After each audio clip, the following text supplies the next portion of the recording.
sebut orang tu. Undur hari tu boleh. Muka surat 200. Muka surat 200, Minhajul Abidin, muka surat 200. InsyaAllah. Jadi alhamdulillah, segala puji bagi Allah Subhanahu wa taala yang bersifat dengan segala sifat kesempurnaan, yang maha suci dari sebarang sifat kekurangan. Dengan kehendaknya kita dipertemukan lagi pada malam ni, insya-Allah. Sama-sama kita sama-sama kita menumpukan perhatian, insya-Allah. Mudah-mudahan majlis ilmu kita pada malam ini diberi keberkahan oleh Allah Subhanahu wa taala.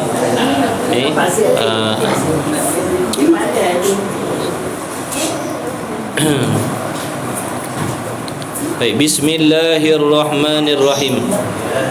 Qala al-muallifu rahimahullahu ta'ala wa nafa'ana wa iyyakum bi'ulumihi wa bi'ulumi masyayikhina fid daraini amin ya rabbal alamin.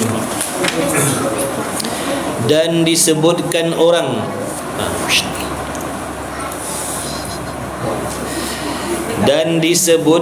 orang bahawasanya Farqad as-Subki masuk ia Farqad di atas Hasan al-Basri, dan di atasnya, yakni padahal di atasnya, di atas baju, di atasnya Hasan al-Basri baju kisaun, yakni sewaktu Farqad datang menziarahi Imam Al-Hasan Al-Basri, padahal pada waktu itu Imam Hasan Al-Basri ini dia mengenakan pakaian yang kasar. Di atas Hasan Al-Basri, dan atasnya Farqad. Di atasnya Farqad tadi. Farqad yang datang bertemu Hasan Al-Basri tadi memakai pakaian yang kisaun, pakaian yang kasar. Pakaian yang kasar. Dan di atas Hasan, maka jadilah ia Farqad merasa-rasakan dengan tangannya. Maka berkatalah Hasan baginya, apa kamu lihatkan kepada kainku? Maka kainku ini kain ahlil jannah, dan kain kamu itu adalah ahlin nar. Jadi pada satu ketika Farqad as-Sabqi ini datang menziarahi Al-Imam Hasan Al-Basri. Pada waktu dia menziarahi Imam Hasan Al-Basri ni, dia mengenakan pakaian yang kasar, pakaian yang murah-murah, pakaian yang kainnya kasar. Mana tidak nampak kemewahan pada pakaian dia. Pakaiannya tidak nampak mewah. Dia bukan pakai kain yang mewah-mewah, pakai kain yang murah-murah, yang kasar-kasar, macam kain guni. Macam kain guni tu. Jadi nampak kezuhudan lah. Nampak kezuhudan pada diri Farqad tadi dah. Dia tidak pakai pakaian yang cantik-cantik, dia tak pakai pakaian yang kainnya mahal-mahal. Sedangkan pada waktu itu Al-Imam Hasan Al-Basri memakai pakaian yang cantik, memakai pakaian yang kainnya bagus. Lalu Farqad tadi merasa menjamah pakaian Imam Hasan Al-Basri. Dia tengok Imam Hasan Al-Basri pakai dengan pakaian yang mahal, pakaian yang kain yang cantik, yang mahal. Lalu dia menyentuh kain ataupun pakaian Hasan Al-Basri tadi.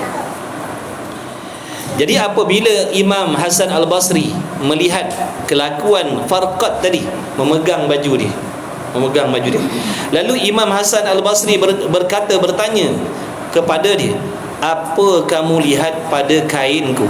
Yakni seolah-olahnya apa yang tak kena pada pakaian aku ni? Apa yang tak kena pada pakaian aku ni? Aku pakai lawa-lawa ni, aku pakai kain cantik-cantik ni, apa yang tak kena? Sedangkan Farqad tadi pakai pakaian yang murah, pakaian yang kasar kain ni. Jadi seolah-olah Dia macam apa, nak menunjukkan bahawasanya Hasan Al-Basri ini ahli dunia. Jadi seolah-olah Imam Hasan Al-Basri ini bukan ahli ibadah, bukan ahli akhirat, bukan orang yang zuhud dengan dunia kerana memakai pakaian yang cantik. Sedangkan dia memakai pakaian yang murah-murah, kain yang kasar. Jadi dia tengok, dia pegang baju Hasan Al-Basri. Lalu Hasan Al-Basri pelik tengok kelakuan dia. Apa yang kamu lihat pada kainku? Apa yang tak kena pada pakaian aku ni? Pakaian aku ni, kata Imam Hasan Al-Basri, pakaian aku ni pakaian ahli syurga. Ahli syurga dia pakai yang cantik-cantik, ahli syurga dia pakai yang lawa-lawa, ahli syurga dia pakai yang mahal-mahal. Sedangkan kata Imam Al-Basri, dan kain kamu itu, makna pakaian yang kamu sedang pakai itu adalah pakaian ahli nar, ahli neraka. Makna pakaian yang hina, pakaian orang ahli neraka. Jadi tilik kepada zahir perkataan Imam Hasan Al-Basri tadi, seolah-olah macam Imam Al-Basri ini nak menunjuk-nunjuk diri dia bagus dan nak menghina Farqad tadi. Sebenarnya bukan itu yang dimaksudkan. Kalau kita dengar pun, contohnya kalau situasi itu berlaku depan mata kita pun, kita macam kata, Imam Hasan Al-Basri kenapa cakap macam tu? Kenapa duk menghina yang seorang ni pakai kain yang kasar-kasar, kemudian dia berbangga dengan pakaian dia? Tu pada zahir lah, kalau kita ada kat situ kita akan faham begitu. Tapi bukan itu maksud Hasan Al-Basri tadi, bukan itu maksud dia. Telah sampai akan daku bahawasanya kebanyakan isi neraka itu mempunyai aksiyah. Yakni kata Hasan Al-Basri, telah sampai khabar, telah sampai hadis, telah sampai berita kepada aku bahawasanya pakaian ahli neraka itu adalah pakaian yang huduh-huduh, pakaian yang tak lawa, pakaian yang tak elok, pakaian yang tak cantik. Sebab tu tadi dia kata, pakaian yang kau pakai ni, kain kasar-kasar ni adalah pakaian ahli neraka, kata dia. Adapun aku ni, aku pakai pakaian ahli syurga, mahal-mahal, pakaian yang lawa, pakaian yang cantik. Kemudian kata telah sampai akan daku bahawasanya kebanyakan isi neraka itu mempunyai aksiyah. Kemudian kata lagi Hasan Al-Basri, telah menjadikan mereka itu zuhudnya pada kain mereka itu dan takabur di dalam dada mereka itu. Itu sebenarnya yang Imam Hasan Al-Basri nak sampaikan, sebenarnya engkau bermegah-megah dengan pakaian kau.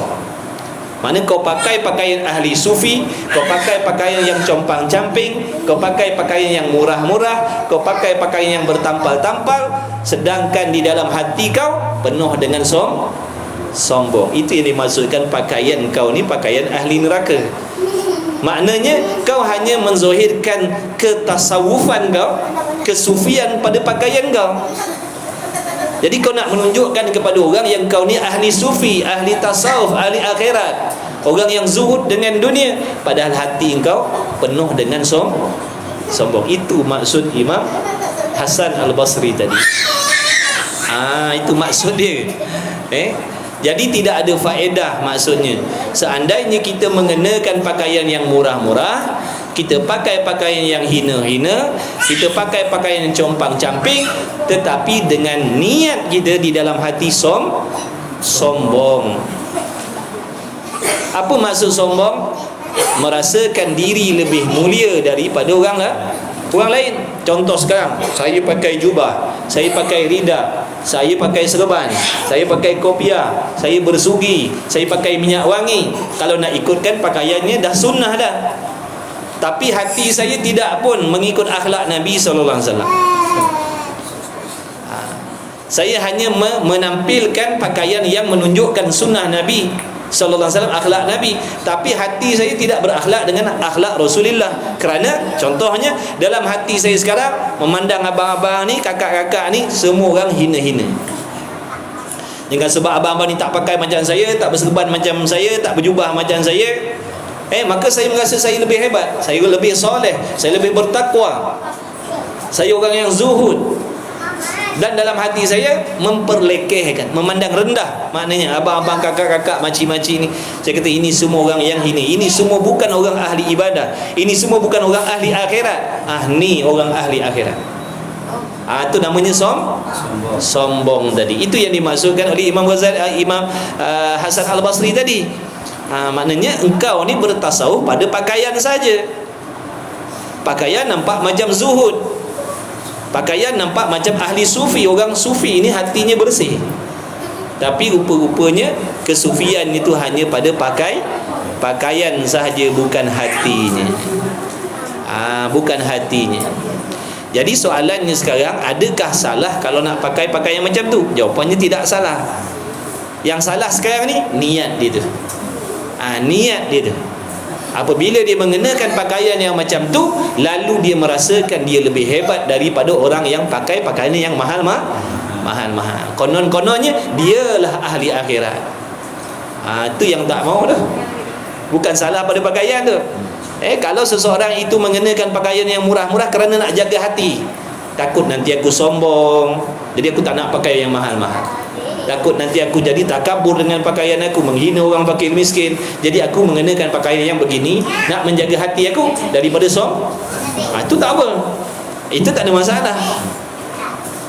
Adapun yang sekarang ni, si Farqad tadi, dia mengenakan pakaian yang sedemikian tapi hatinya itu sombong. Itu yang dimaksudkan oleh Hasan Al-Basri tadi, kamu berpakaian dengan pakaian ahli neraka. Pakaian kamu ni pakaian ahli neraka. Sepatutnya, yang selayaknya, bagaimana pakaiannya zuhud, begitulah hatinya juga merendah diri. Sepatutnya begitu. Walaupun pakaiannya zuhud, hatinya pun zuhud, hatinya pun tawaduk, merendah diri, tidak merasakan lebih mulia daripada orang lain.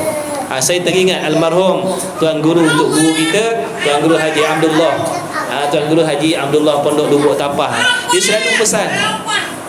selalu pesan, jangan sekali-kali kamu menuduh ataupun menghukum orang-orang yang kamu lihat pada zahirnya, ada kenderaan mewah, ada pakaian mewah, ada rumah yang mewah, lalu kamu mengatakan mereka ahli dunia.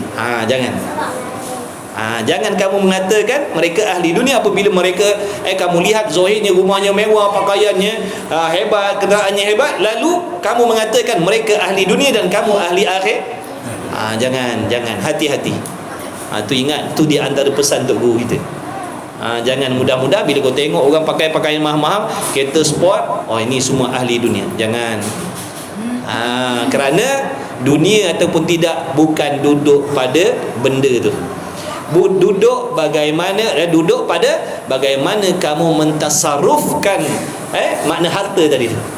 Kalau seandainya harta kekayaan yang ada pada kalian tadi itu contohnya digunakan untuk ibadah, maka dipanggil akhirat. Dan di dalam hatinya tidak ada sombong, dalam hatinya ada sifat belas kasihan pada orang fakir miskin, dia menggunakan harta kekayaan untuk menolong fi sabilillah, maka mereka adalah ahli akhirat. Walaupun pakaiannya mahal, walaupun kenderaannya hebat, walaupun hartanya banyak. Yang tak bolehnya memiliki harta kekayaan tapi sombong. Itu tak boleh. Cuma Tok Guru kata begitu nak jaga hati kita. Jangan mudah bersangka jahat dengan sesiapa pun. Jangan kamu memandang yang kamu ni pakai kereta murah, pakai pakaian yang murah, pakai kenderaan yang murah, kamu mendakwa diri kamu ahli ibadah, ahli akhirat. Orang yang pakai kenderaan yang mahal-mahal, kamu menuduh mereka sebagai ahli dunia. Itu baru betul. Jadi jangan mudah bersangka jahat dengan orang lain.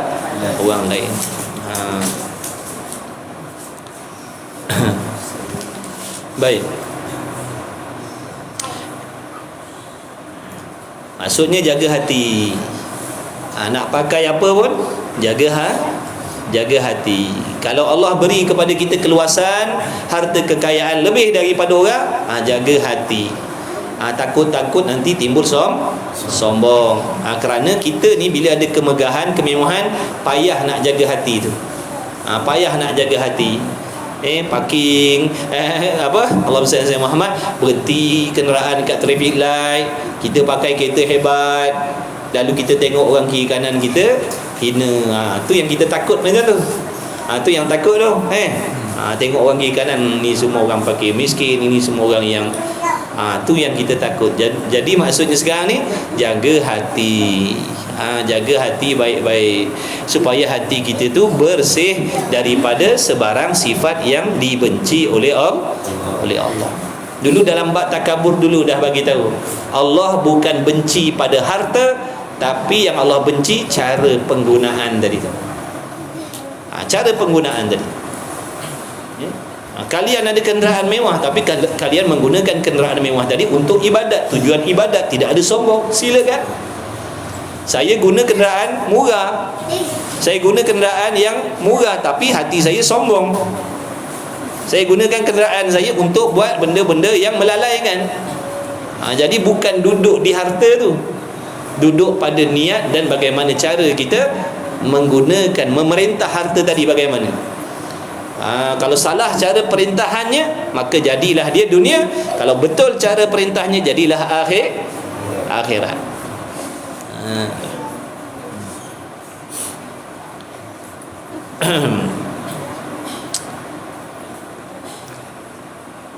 Sebab tu orang yang tak faham, bila dia tengok ada tok-tok guru pakai kereta yang mewah-mewah, mereka katakan ni tok guru bukan ahli akhirat. Ini tok guru ni bukan ahli akhirat. Tengok pakaian, tengok kenderaannya, sport car. Ini bukan ahli ibadat. Ini semua ulama dunia. Itu sebab kejahilan mereka. Kejahilan mereka. Tengok Nabi SAW dan para sahabat, macam mana kenderaan dia. Pakai kuda yang mahal-mahal. Pakai kuda yang mahal-mahal. Tapi mereka tidak sombong. Mereka tidak sombong. Dan ada ketikanya kita boleh bersikap sombong dengan orang yang sombong untuk memberikan kesedaran pada mereka. Contoh, dia memandang remeh, mereka memandang lekeh kepada alim ulama. Konon-kononnya pada pandangan mereka, ahli ulama ataupun orang ahli akhirat ni adalah orang yang sengkek, contoh. Orang yang tak ada rezeki, orang yang sempit rezeki. Maka di situ kata setengah ulama, boleh si ulama tadi nak menzohirkan kekayaan dia, nak pakai yang hebat-hebat kerana nak menyedarkan orang yang menghina para alim ulama tadi, maksudnya rezeki bukan daripada kamu, tapi rezeki daripada Allah. Allah Maha Kuasa nak memberi harta, kekayaan, kemewahan kepada siapa-siapa yang dia kehendak. Bukan bermaksud kekayaan tu hanya boleh dimiliki oleh ahli dunia sahaja. Cuma alim ulama mengelakkan diri mereka kerana takut datangnya penyakit hati. Padahal mereka maknanya tidak mustahil. Maknanya mereka boleh pakai barang-barang ataupun memiliki harta kekayaan, boleh. Tu ada tempat boleh, mana diharuskan sombong. Tapi bukan terhadap siapa? Terhadap orang yang sombong tadi. Makna nak mengalahkan kesombongan dia.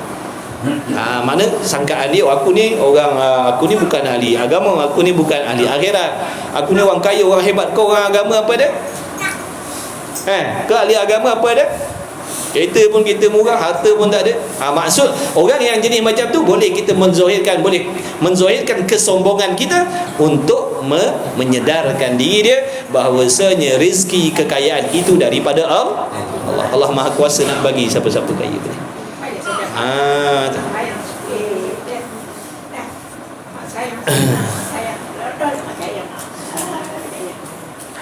Baik, kemudian katanya musannif lagi, demi Tuhan yang aku bersumpah dengan biasanya seorang kamu, dengan kisahnya terlebih besar sombong takabur daripada mempunyai mitraf, yakni selendang daripada sutra yang ada tepinya dengan kain mitrafnya.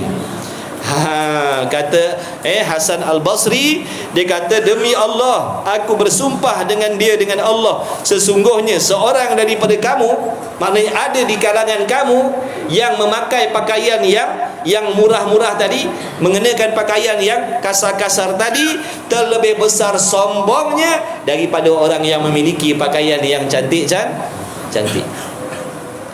Imam Ghazali kata, demi Allah aku bersumpah demi Allah, bahawasanya ada di kalangan kamu yang zahir ni berpakaian dengan pakaian yang zuhud, tapi hatinya terlebih sombong daripada orang yang memakai pakaian yang sempurna. Itu masalah hati lah, tu masalah hati.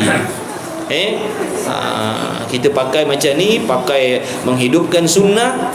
Bila kita dah pakai pakaian sunnah, kita dah mula memandang hina orang lain yang tidak mengenakan pakaian sunnah. Tu kena jaga hati kita baik-baik.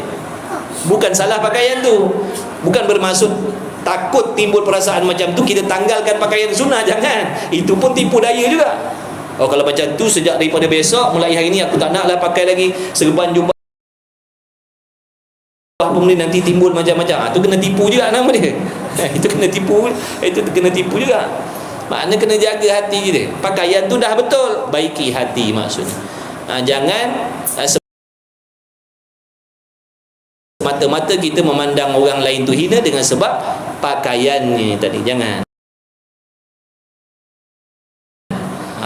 Sebab hakikat nilai seseorang hamba itu bukan letaknya pada pakaian, tapi hati yang bersih, bersih. Lebih-lebih lagi pula kalau pakaiannya mengikut sunnah, hatinya pun berakhlak seperti akhlak Nabi sallallahu alaihi wasallam. Itu yang terlebih baik. Itu yang terlebih baik. Itu yang terlebih baik. Mana zahir itu bukan ukuran. Zahir itu bukan ukuran. Ni nak ajar hati kita bersangka baik. Ini fitnah ni, ini fitnah yang berlaku di sisi orang yang ada ilmu. Ini fitnah yang berlaku di sisi orang yang dah mengaji, orang yang dah ada ilmu, orang yang dah beramal. Nampak tak? Walaupun dah menuntut ilmu, dah mengaji, dah beramal, belum tentu lagi selamat daripada fitnah, daripada perangkap syaitan. Kita dah mengaji, adik-beradik tak mengaji, mula kita menghina adik-beradik kita yang tak mengaji pula dah. Ni benda ni akan berlaku. Contohnya orang yang baru mengaji, dia akan naik semangat. Dia akan naik semangat, dia berkobar-kobar. Dia baru dapat, baru mengaji. Mentang-mentang dia dah mengaji, dah duduk pondok, dah duduk tahfiz, dah pakai serban, dah pakai jubah, dah rajin ke masjid.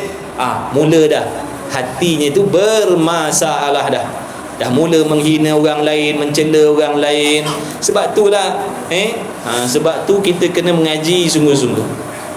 Mengaji betul-betul. Kena jaga hati kita baik-baik. Ngaji tasawuf. Ni ilmu tasawuf ni ilmu nak baiki hati. Takut dalam hati ada benda-benda macam tu. Tak ada faedah. Walaupun zahirnya mengikut sunnah Nabi SAW, tapi dalam hatinya sombong. Itu bukan menggembirakan hati Nabi, itu menyedihkan Nabi SAW. Kita pakai ikut sunnah dah, tapi hati hasad, dengki, ujub, riak, takabur, maknanya menghina orang lain, merasa diri lebih mulia, merasa diri lebih dekat dengan Allah, merasakan diri kita lah yang terpaling betul dalam ibadat. Ini mengundang kebencian Allah, bukan keredaan Allah yang kita dapat.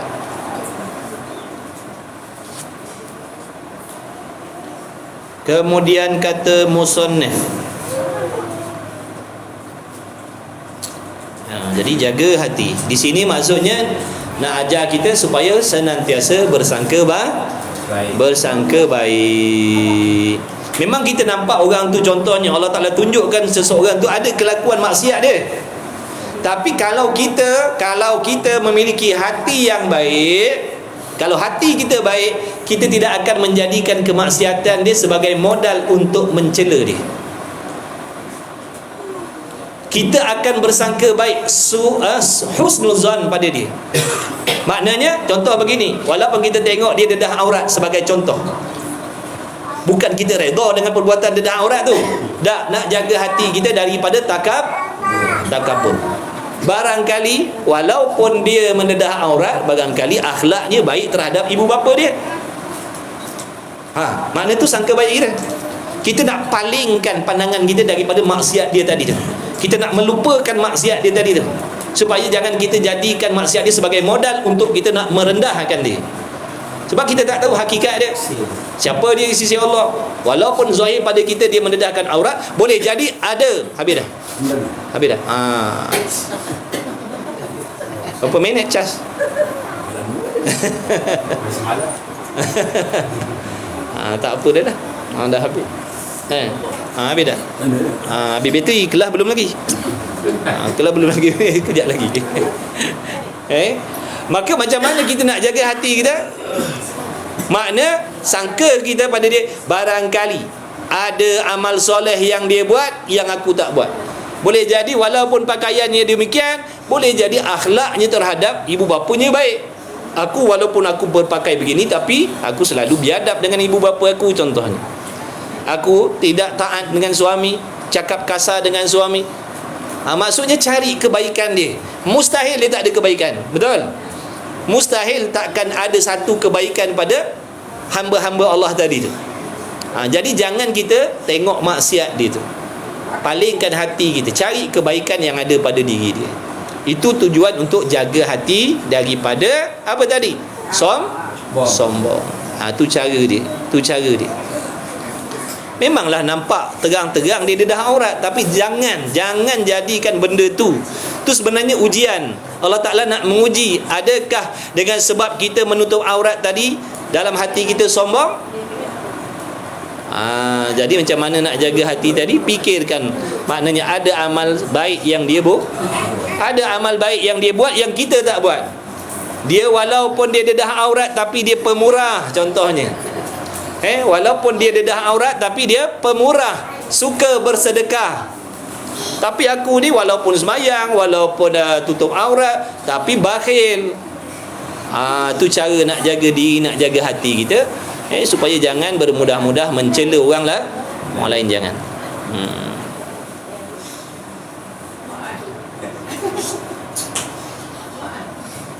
Dan di samping tu doakan yang baik. Doakan yang baik-baik. Ya Allah, berilah taufik kepada dia. Bagilah taufik kepada dia agar dapat dia menutup aurat. Doa yang baik-baik lah. Itu tanda kita baik. Itu tanda orang yang baik. Orang yang baik, dia akan mendoakan yang baik-baik. Tanda orang yang tidak baik, bila dia melihat kecelaan yang ada pada orang lain, maka dia ambil peluang untuk menghina. Itu sifat orang yang tidak baik. Kalau orang yang baik, walaupun dia nampak benda yang tak baik, dia akan doakan, ya Allah, berilah taufik. Bagilah taufik supaya dia berubah menjadi yang lebih baik. Dan aku ni dapat jaga aurat ni, alhamdulillah, semata-mata rahmat Allah saja. Barangkali besok Allah tarik balik nikmat taufik, aku pula yang paling dedah aurat lebih daripada dia lagi pula dah. Tak mustahil, betul tak? Berapa ramai orang yang asalnya semayang, tinggal semayang, asalnya tutup aurat, dedah aurat, betul? Berapa ramai pula orang yang asalnya ahli maksiat, pejudi, pezina, tapi akhirnya menjadi kekasih Allah. Jadi kita jangan berani sangat. Jangan berani sangat bermudah-mudah nak menghakimi orang lain. Ketaatan dan kemaksiatan kita tu sebenarnya ujian daripada Allah. Nak tengok sama ada kita sedar diri ataupun lupa diri. Begitulah juga ketaatan ataupun kemaksiatan yang Allah pamerkan di hadapan mata kita, sebenarnya ujian bagi diri kita. Nak tengok hati kita ni, adakah dengan sebab kita melihat orang lain membuat dosa maksiat, kita merasakan diri kita lebih mulia daripada dia? Adakah bila Allah Ta'ala, maknanya Allah Ta'ala menzahirkan benda-benda macam tu, menjadikan kita jadi sombong, merasa lebih mulia daripada mereka, ataupun bagaimana? Dunia ni tempat ujian. Dunia ni tempat ujian. Allah uji kita dengan macam-macam cara. Allah uji kita dengan macam-macam cara. Kita mengaku kita baik, Allah akan uji kita. Kita mengaku kita baik, Allah akan uji kita. Betul ke baik? Allah uji ya.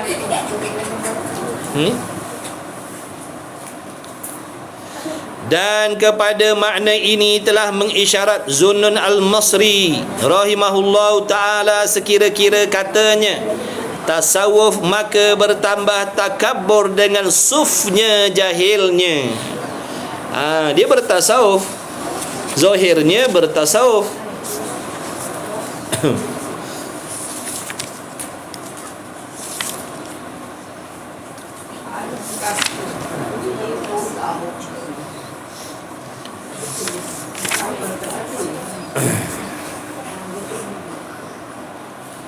Dia pada zahirnya dia bertasawuf, mengaji tasawuf, berpakaian seperti pakaian ahli tasawuf, tapi sebenarnya dia menjadi orang yang semakin takabur, semakin sombong dengan pakaian tasawuf dia tu. Dengan pakaian tasawuf dia tu, hatinya jadi sombong, meninggi-ninggikan diri, memuji-muji diri, merasa diri lebih mulia daripada orang lain. Dengan sebab apa jadi macam tu? Sebab jahilnya, sebab kejahilan dia. Sebab kejahilan dia. Maka kita ni ngaji dulu fardu ain, mantapkan dulu fardu ain betul-betul, fahamkan akidah betul-betul, ngaji tasawuf tadi, peringkat fardu ainnya ngaji apa sifat mazmumah, apa sifat mahmudah. Jaga fardu ain tu dulu. Jangan cepat-cepat nak jadi ahli tariqah. Bukan tak bagus, kalau lompat kelas tak bagus. Fardu ain tak beres lagi, sifat Allah tak kenal lagi.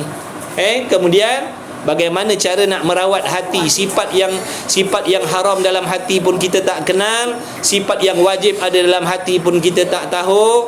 Macam mana nak ubatkan penyakit daripada nak mengubati penyakit-penyakit hati pun kita tak tahu. Tiba-tiba nak lompat kelas nak jadi ahli zikir. Bukan tak bagus jadi ahli zikir, memang bagus. Itulah di antara perjalanan ulama kita yang dulu-dulu. Tapi kita ni orang awam ni, jangan cepat, jangan gopoh nak lompat kelas. Takut nanti jadi macam tadi. Tinggalkan ilmu fardu ain, mengikut tariqah yang tertentu. Bukan salah tariqah kita tadi dah, bukan salah sekolah tu, kita yang salahnya lompat kelas. Tu nanti jadi sombong. Mentang-mentang dah berzikir, mentang-mentang dah banyak zikir, mentang-mentang dah baca wirid macam-macam, dah timbul dalam hati penyakit, berasa lebih taat, lebih baik, lebih mulia daripada orang awam. Aku ahli zikir, ini semua bukan ahli zikir, maknanya aku mulia. Tu yang takut. Bukan itu menjadi asbab kita mendapat keridhaan Allah. Itu yang menjadikan kita lagi dibenci oleh Allah. Lagi dibenci. Jangan gopoh, jangan tak sabar nak jadi orang soleh, jangan tak sabar nak jadi orang solehah. Nak jadi orang soleh itu baik, nak jadi orang solehah itu baik. Tapi kalau gopoh nak jadi orang soleh solehah, itu kebinasaan.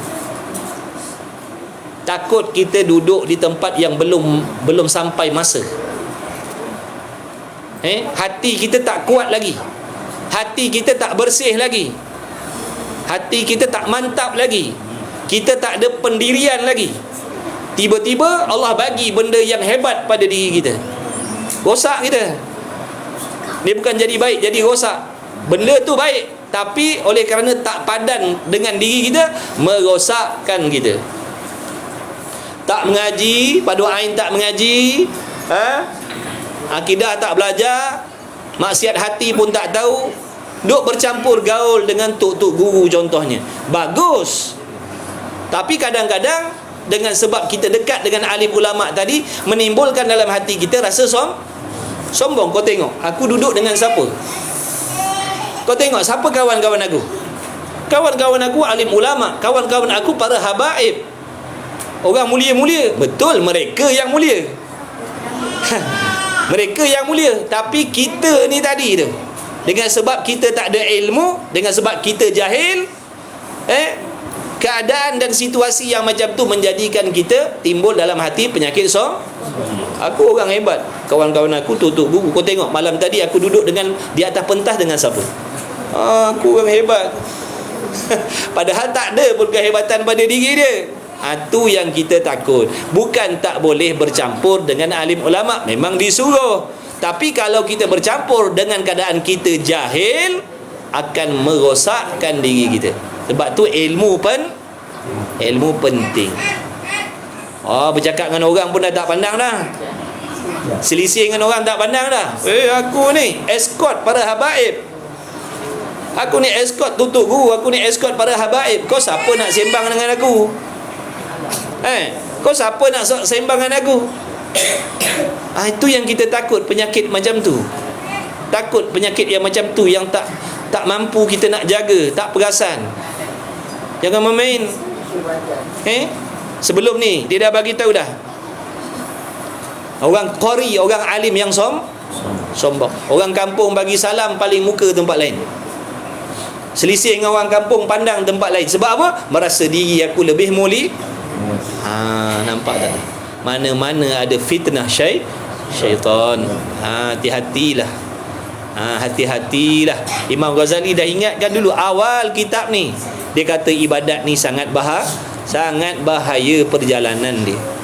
Ramai orang yang beribadat tapi yang sampainya sangat-sangat sedikit. Yang bersungguh ramai tapi yang sampai sikit sangat. Sebab perjalanannya sangat bahaya. Tipu dayanya sangat halus. Tak perasan, berasa macam kita betul, rupanya dalam perangkap kita.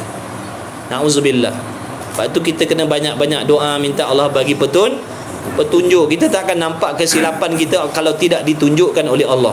Sebab tu niat kita mengaji, apa niatnya? Di antara, semoga Allah tunjukkan kesilapan. Supaya Allah tunjukkan kesilapan, supaya Allah Ta'ala bongkarkan kesilapan, kesalahan, kemaksiatan yang ada dalam hati kita ni. Mudah-mudahan Allah bongkarkan supaya kita nampak, ya Allah, aku salah selama ni. Kalau Allah tak tunjukkan, kita akan berasa baik. Kalau tak tunjukkan salah kita. A'udzubillah min zalik. Mudah-mudahan Allah tunjukkan, supaya dapat kita sedar diri kita, rupanya kita ni lagi banyak dosa daripada orang lain. Lagi banyak dosa daripada orang lain. Dia buat maksiat contohnya, dia ahli maksiat tapi tiap-tiap malam minta Allah ampunkan dia. Siang dia buat maksiat tapi tiap-tiap malam dia ngadu dengan Allah, ya Allah, aku tak suka dengan kelakuan aku tak suka dengan dosa dan maksiat aku. Tolonglah lepaskan aku, tolonglah selamatkan aku, tolonglah bebaskan aku daripada kemaksiatan aku sendiri. Aku tak redha dengan kejahatan aku, ya Allah. Tapi dia tak dapat pertolongan Allah. Nampak tak? Dia tak dapat pertolongan Allah, tapi waktu malamnya dia menyerahkan dirinya kepada Allah, mengaku yang dianya hina, yang dianya dhaif. Dia tak redha dengan diri dia yang penuh dosa dengan maksiat. Orang macam ni Allah kasih, orang macam ni Allah redha, berbanding dengan kita yang dah berserban, berjubah, berniqab, mengaji tapi dalam hati sombong. Rasa macam seolah-olah macam dah tak berhajat dah dengan Allah. Konon-konon sebab kita ni dah taat. Na'udzubillah min zalik. Jadi memang kita nampak maksiat tu, tapi jangan jadikan maksiat yang kita nampak tu lesen untuk kita mencela orang. Jangan. Doakan yang baik-baik. Sebab di sebalik kita tak tahu apa yang dia buat. Betul? Kita nampak dia duduk dalam maksiat berapa minit? Berapa minit kita nampak dia duduk dalam maksiat? Setengah jam, 1 jam Selebih tu mana dia pergi? Kita pun tak tahu. Barangkali dia duduk di masjid, barangkali malam-malam dia iktikaf di masjid, barangkali malam-malam dia merayu mengadu dengan Allah dengan dosa dan maksiat dia. Mana kita tahu? Kita sembahyang, puasa, ngaji, tapi malam kita tidur. Malam kita tidur dengan senang hati, tidur dengan rasa tidak berdosa.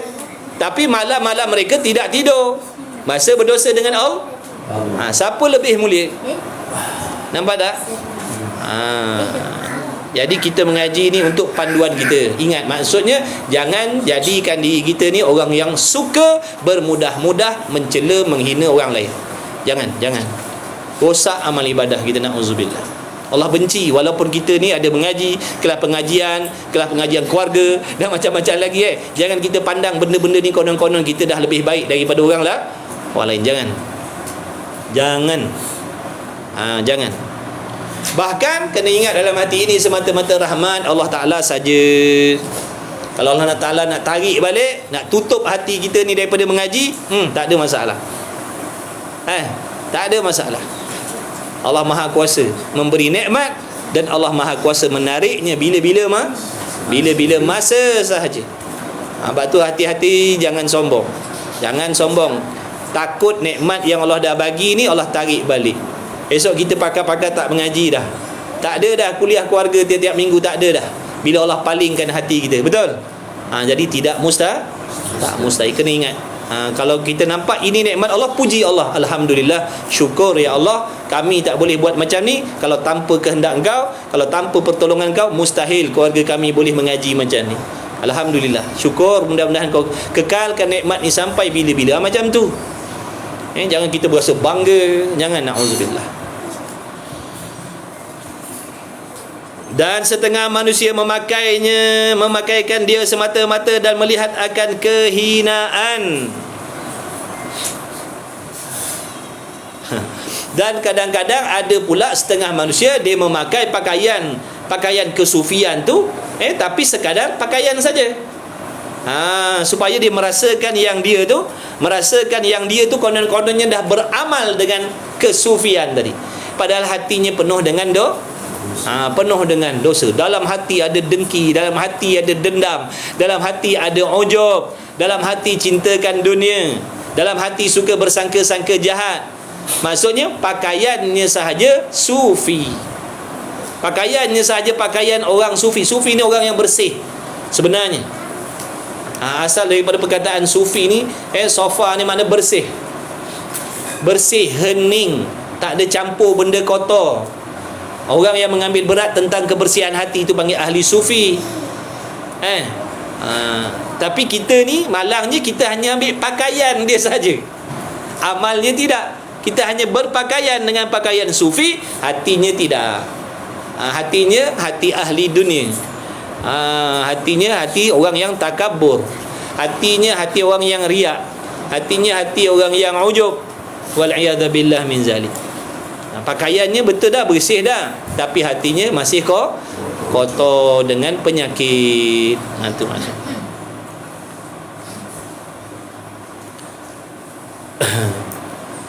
Kemudian mengaji. Macam mana nak jaga hati, nak kawal hati, nak bersih hati? Ni ilmu dia. Ilmu tasawuf, ngaji ilmu tasawuf. Ilmu tasawuf ni fardu ain. Kita wajib kena tahu apa penyakit hati. Sebab sebanyak apa pun bacaan Quran kita, sebanyak apa pun sembahyang malam kita, sebanyak apa pun sedekah wakaf tahajud kita, kalau hati ni bermasalah, kita tidak layak mendapat pahala dan kebajikan daripada apa yang kita buat. Sebab tu belajar ilmu tasawuf ni adalah wajib. Kenapa? Kerana nak menjaga pahala dan kebajikan yang telah diberi oleh Allah, supaya dia tak hilang, supaya pahala amal ibadah yang kita buat ni berkekalan, terjaga selamat sampai kita mati, boleh bawa dalam kubur besok. Kalau tak, kita buat amal banyak-banyak tapi binasa, buat habis sebab masalah hati. Zohirnya taat dah, zohir banyak ibadat dah, masyhur dah nama kita. Semua orang sebut kita orang bagus, semua orang sebut kita orang solehah, semua orang sebut. Rupa-rupanya di sisi Allah tak ada apa-apa lagi, kosong. Sebab apa? Hati bermasalah. Ada ujub, ada riak, ada takabur, ada dendam, ada dengki. Habislah. Sebab tu kena tahu, ibadat ni bukan asalkan buat dapat pahala nanti bawa dalam kubur. Buat dapat pahala, bawa masuk dalam kubur. Bukan begitu, bukan semudah itu. Syaitan, nafsu, iblis sentiasa dengki dan dendam terhadap anak-anak Adam. Mereka akan berusaha mencari jalan, mencari elak untuk membinasakan ibadah kita. Dia tak boleh halang, dia akan rosakkan. Kau nak semayang, kau semayanglah, tapi kau jaga, kau takkan dapat apa daripada semayang kau. Kau nak mengaji, dia halang-halang, dia kata jangan mengaji, jangan belajar agama. Kita lawan, boleh mengaji. Adakah dia puas hati? Tak. Nanti dia akan pasang perangkap. Kau mengajilah macam mana, aku akan pastikan kau akan mengaji, kau akan jadi orang yang mengaji agama tapi dibenci oleh Allah. Timbul mengaji sombong. Nampak tak? Itu perangkap dia. Nak tahu tipu daya nafsu syaitan, perangkap syaitan, mengaji tasawuf. Ngaji tasawuf. Fiqh tak cerita tentang benda ni. Fiqh cerita air semayang, air mutlak, rukun semayang. Tu fiqh. Tu fiqh. Dia nak ajar cara, syarat-syarat, rukun-rukun, undang-undang nak buat ibadat. Nak semayang apa benda mesti ada. Dalam semayang apa benda kena tinggalkan, kalau buat nanti batal solat. Itu fiqh nak cerita tentang tu. Dia tak cerita masalah hati, ujub, riak, sombong, tak ada. Yang nak cerita tentang penyakit hati ni ilmu tasawuf.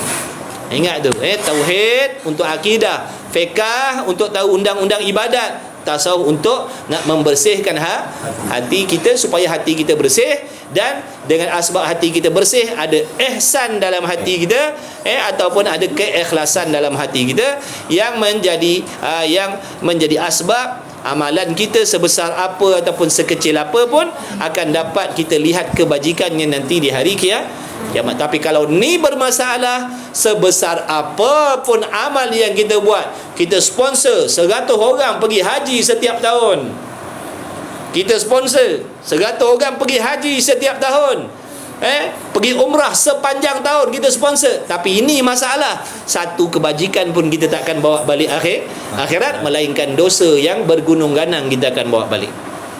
Jadi jangan ambil ringan, jangan ambil mudah masalah hati ni. Jangan ambil mudah. Kita ni masih hidup, alhamdulillah, masih lagi ada kesempatan. Ada lagi kesempatan. Jangan leka, jangan lupa masalah hati kita. Zahir pun nak kena jaga, batin pun nak kena jaga, syariat pun nak kena ikut.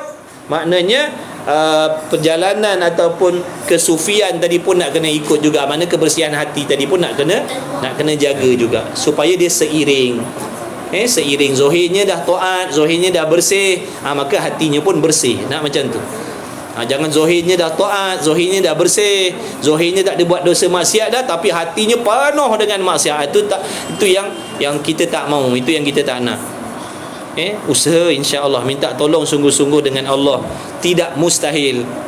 Tidak mustahil. Allah, bila Allah bagi pertolongan, tidak mustahil. Yang mustahilnya, kalau Allah tak bagi pertolongan, mustahil kita nak memiliki hati yang bersih. Mustahil kalau tidak dikehendak, tidak ditolong oleh Allah. Jaga, insya-Allah, mudah-mudahan Allah jaga kita semua. Amin ya rabbal alamin. Kemudian katanya musannif lagi, dan setengah manusia memakaikan dia pakaian tasawuf. Kalau yang lelaki, cara lelaki lah. Kalau yang lelaki, cara lelaki, dengan jubahnya, dengan serbannya, dengan selendangnya, dengan tasbihnya. Bagus dah pakaian tu, tapi hatinya bermasalah. Hatinya bermasalah. Kalau yang perempuan pula, dengan tudung labuhnya, dengan bernikabnya, dengan jilbabnya, dengan telekungnya, dengan jubahnya, tapi nampak tak? Pakaian tu pakaian kesufian dah tu. Pakaian tu kesufian dah. Maknanya nak menjaga diri daripada fitnah. Tapi mulut pula suka buat tak kena dengan pakaian tadi tu. Tak seiring dengan pakaian kesufian dah. Bagus dah. Tapi lidah pula tak jaga, kuat mengumpat, kuat berdendam. Pakaian elok dah. Tu namanya perasan. Perasan baik sahaja, perasan solehah sahaja.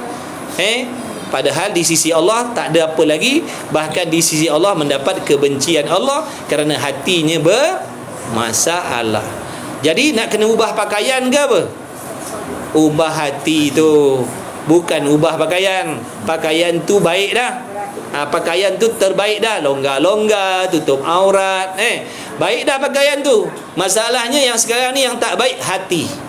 Baiki hati. Baiki hati.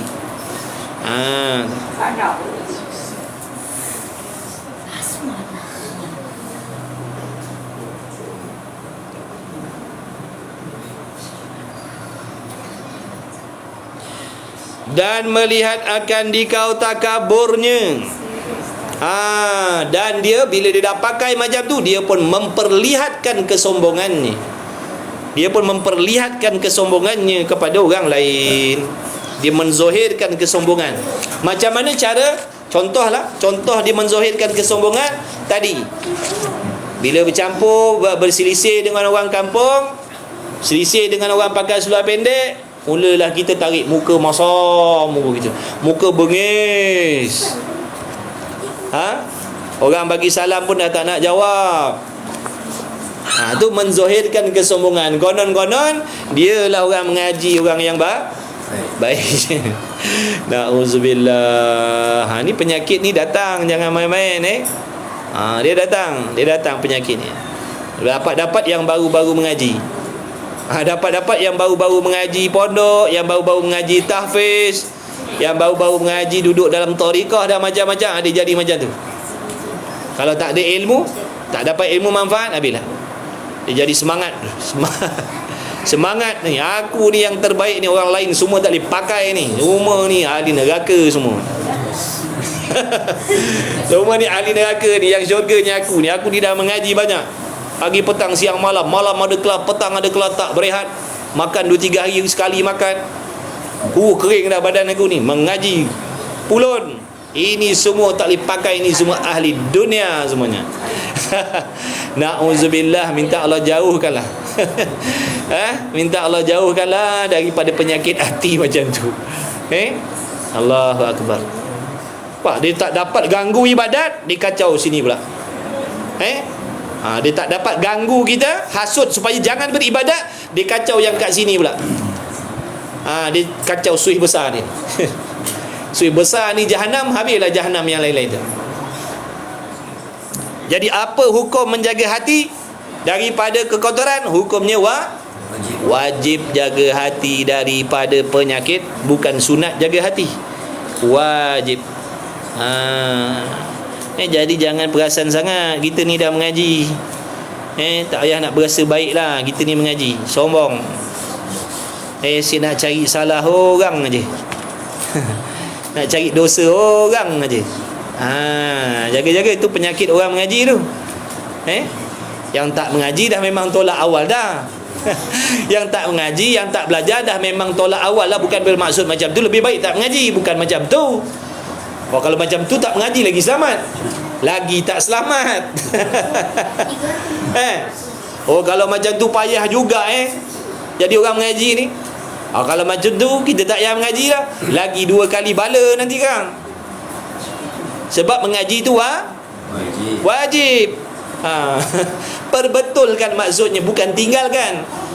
Saya dah pakai macam ni tapi sombong, takabur, makna mulai besok saya nak dedang orang lah, pakai seluar pendek lah. Tak guna lah pakai macam ni, tapi hati kotor. Jadi mulai besok saya pakai seluar pendek je lah. Baru betul. Kena tipu juga. Ke sini pun kena tipu, ke sana pun kena tipu, asyik kena tipu aja kita ni. Nampak tak tu perangkap dia pasang mana-mana. Ulama dah buat perumpamaan dulu. Syaitan ni dia macam harimau akar. Dia tak dapat serang kita daripada pihak depan, dia pusing ikut jalan lah. Dia tak dapat terekam ikut depan, dia terekam ikut belakang. Macam tu lah tadi. Ni saya dah mengaji tapi hati saya sombong, hati saya riak, ujub. Kalau macam ni, tinggalkanlah pakaian ni. Pakai pakaian biasa-biasa je lah. Kena terekam ikut situ pula dah. Orang bukan suruh tinggalkan pakaian yang baik tu, baiki hati maksudnya. Dah betul dah bernikah, berjubah, dah bagus dah tu. Tu pakaian yang Allah suruh. Baikilah hati tadi supaya jangan jadi sombong, ujub, riak, takabur. Itu yang nak kena baiki. Pakaian dah baik. Pakaian dah baik. Mulut tak baik lagi. Jari tak baik lagi. Suka tulis benda yang haram-haram. Pakaian baik dah. Maka baiki. Yang dah mengaji, betul dah tu, mengaji tu dah betul dah. Baiki maksudnya. Tak layak, tak sung, tak layak sebagai orang yang mengaji, kaki masjid, kaki surau, tapi kuat berdengki, kuat berdendam, kuat bersangka jahat. Makna tak padan. Tak padan lah. Dah jadi ahli surau, ahli masjid, solat berjemaah rajin, kuliah maghrib, pergi tiap hari kuliah subuh. Betul dah tu, perbuatan tu dah betul. Kita yang nak kena perbaiki hati tadi supaya padan dan muafakat dengan kelakuan orang mengaji tadi. Sepatutnya orang yang dah rajin mengaji, rajin solat berjemaah ni, hatinya apa? Tawaduk, rendah diri.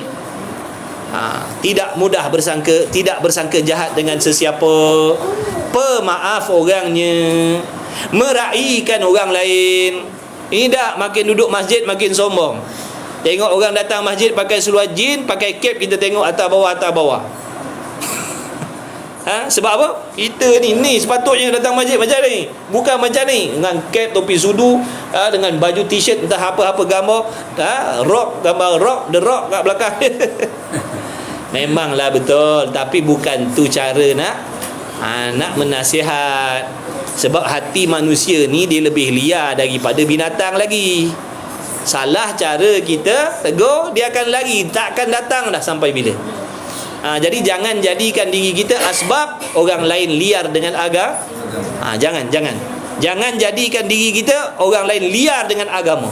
Jangan jadikan diri kita orang benci dengan agama. Maksud kita yang menjadi asbab, mana kita dah fitnah agama kita sendiri. Kita dah fitnah agama kita sendiri. Orang jahil, dia tak tahu. Dia bersangka orang yang berniqab, orang yang bertudung labuh, orang yang pergi masjid ni, dia orang baik. Itu sangkaan mereka. Tiba-tiba bila dia bertemu dengan orang ni, tengok pendengnya, mulut cakap kasar rupanya. Dia tak rapat dah lah. Dia tak rapat. Sebab dia tengok ada kawan yang sama waktu dengan dia, lebih baik mulutnya daripada yang duduk masjid tadi. Nampak tak? Dia tak datang lah, minta ampun lah. Dia kata, taubatlah aku nak jumpa orang-orang macam ni. Aku ingat baik, rupa mulut lebih jahat daripada kawan-kawan aku lagi. Auzubillah min zalik.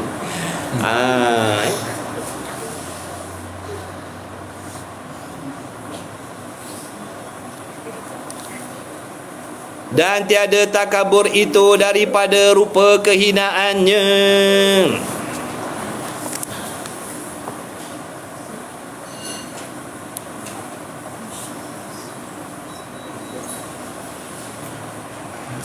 Dan tiadalah takabur itu daripada rupa kehinaannya, berbuat tasawuf supaya dikatakan baginya kepercayaan.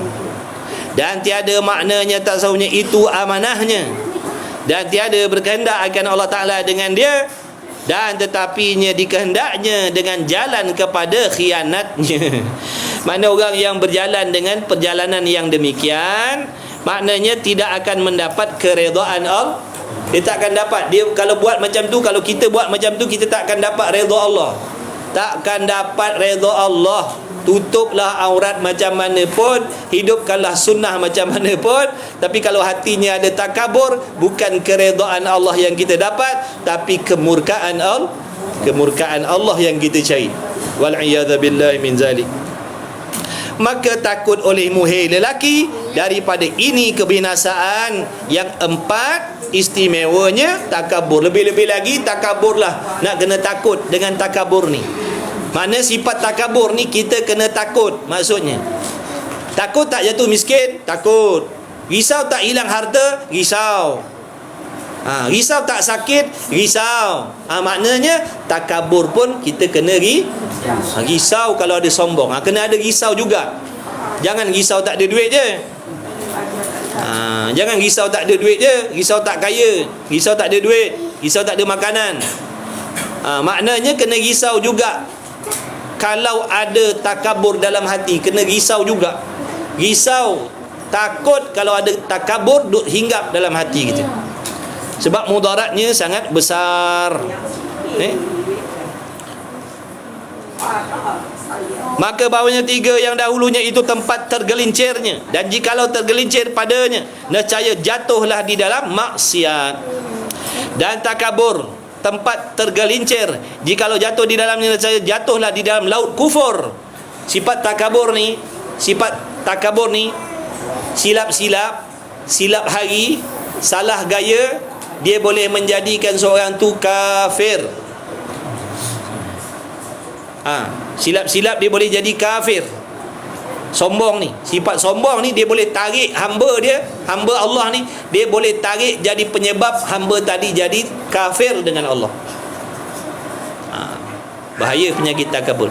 Memang dia sikit-sikit, tapi jangan biarkan. Sebab tu kalau ada padam, kalau ada padam, kalau ada padam. Jangan bagi dia beranak, bertambah. Takut nanti sampai peringkat membawa kepada kufur. Apa nak buat dengan Quran? Ada apa dengan Quran? Nampak tak tu? Aku tak ni dengan Quran pun aku hidup juga. Aku tak semayang pun aku hidup juga. Tu nampak tak tu? Bukankah perkataan tu menunjukkan dia sombong, dan yang akhirnya membawa dia mencela kalam Allah? Tak jadi kafir perkataan macam tu tak jadi kafir. Aku tak semayang, aku tak mengaji, aku tak tutup aurat pun kaya, hebat, masyhur. Korang ni semayang, mengaji, tapi apa? Jadi ada apa dengan semayang tu? Ada apa dengan mengaji tu? Ada apa dengan Quran tu? Nampak tak? Ustaz tak botan ni.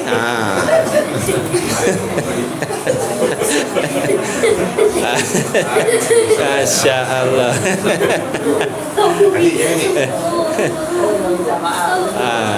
Minta maaf, salam. Pelepek katanya. Oh, dia tukang kejut orang tidur Masya Allah.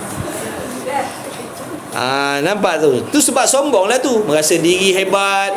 Aku walaupun tak semayang, aku kaya. Walaupun aku tak mengaji, aku hebat. Walaupun aku tak belajar agama, murah rezeki aku. Sedangkan aku tengok korang ni yang semayang tak tinggal ni, makin hina aku tengok kan. Ada apa dengan semayang? Habislah. Bila dia cakap macam tu, ada apa dengan semayang? Kafirlah dia. Takabur, na'udzubillah min zalik. Murtad, jadi murtad. Dan jangan kau lupa cerita iblis, fitnahnya, dan bawanya enggan ia iblis dan menuntut takabur, dan adalah ia daripada orang kafirin. Sebab tu dia jadi kafir. Iblis tu jadi kafir. Allah laknat dia sebab dia sombong.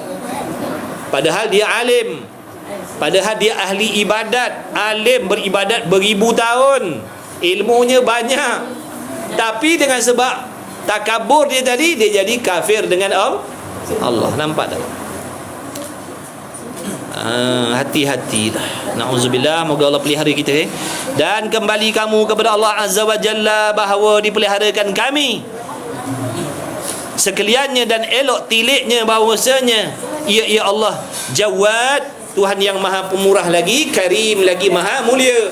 Jadi mudah-mudahan Allah Subhanahu wa taala yang maha hebat, yang maha besar, yang maha agung, yang maha pemurah, yang maha mulia ni menjaga kita semua, memelihara kita semua daripada penyakit-penyakit hati yang membinasakan amal ibadah kita, yang membinasakan akhirat kita.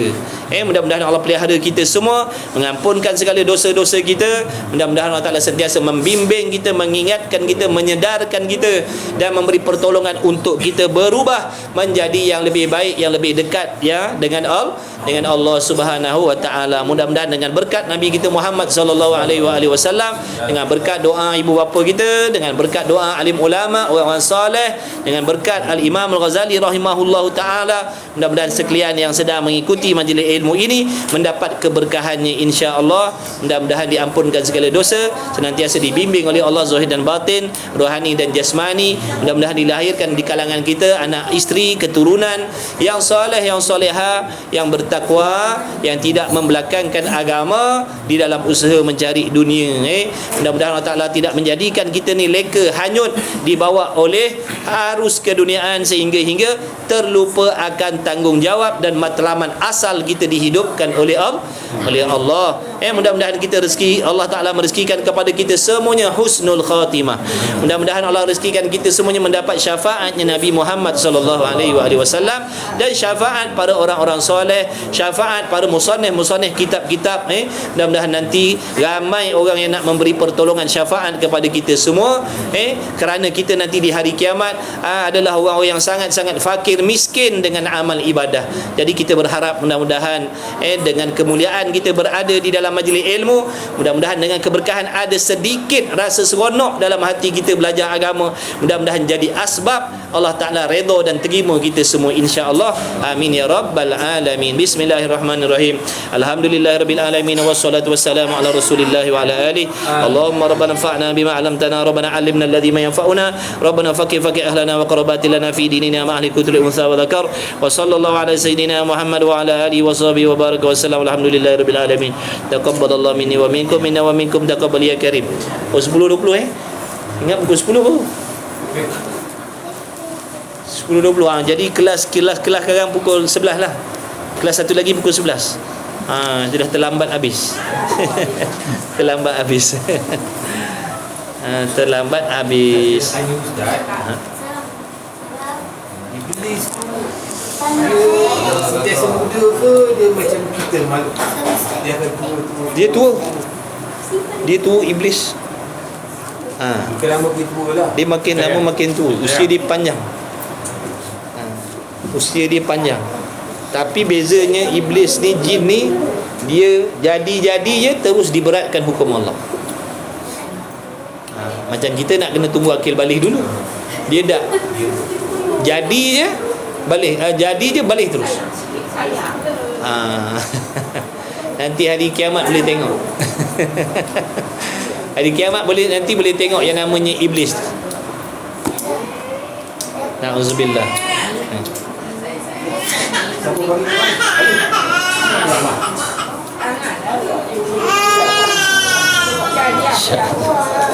Siapa ni? Syed Muhammad.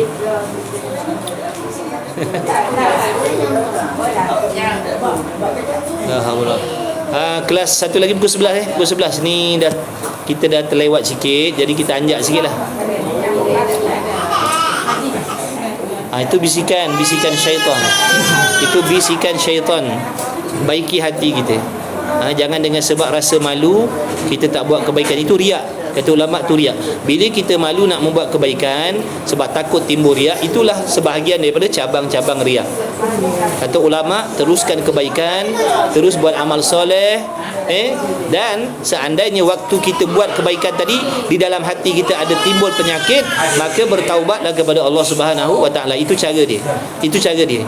Bukan dengan sebab takut timbul rasa yang tidak baik dalam hati kita meninggalkan ibadah. Nanti akan menjadi asbab selama-lamanya kita tak akan boleh berubah menjadi yang lebih baik. Itu kaedah ulama ajar dah. Jangan pedulikan. Memang orang akan kata kan, Imam Ghazali kata di antara perkara yang mengganggu kita buat ibadat adalah manusia. Jadi jangan pedulikan manusia cakap. Jangan pedulikan apa yang manusia cakap, asalkan apa yang kita buat itu menempati syariat, tidak menyalahi akidah. Teruskan. Jangan peduli orang cakap.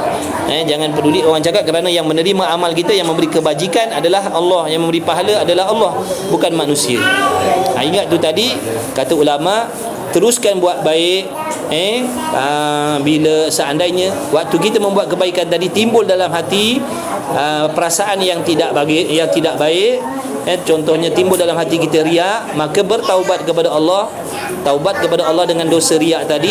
Kalau betul taubatnya, Allah akan ampunkan kita, pahala ibadat kita dapat. Jangan disebabkan takut timbul rasa yang bukan-bukan, kita tinggalkan ibadat. Nanti sampai bila-bila kita tak akan boleh berubah. Sampai bila-bila kita tak akan jadi yang lebih baik, insya-Allah.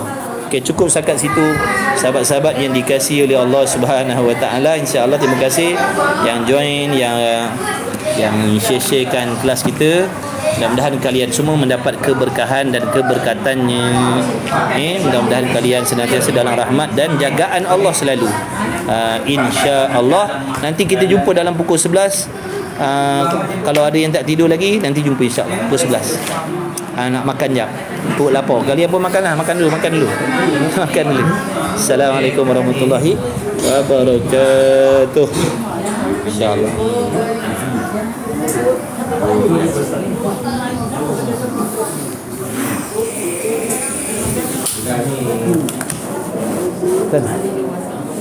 Dan angkat meja dah. Separuh tuang separuh ni aja.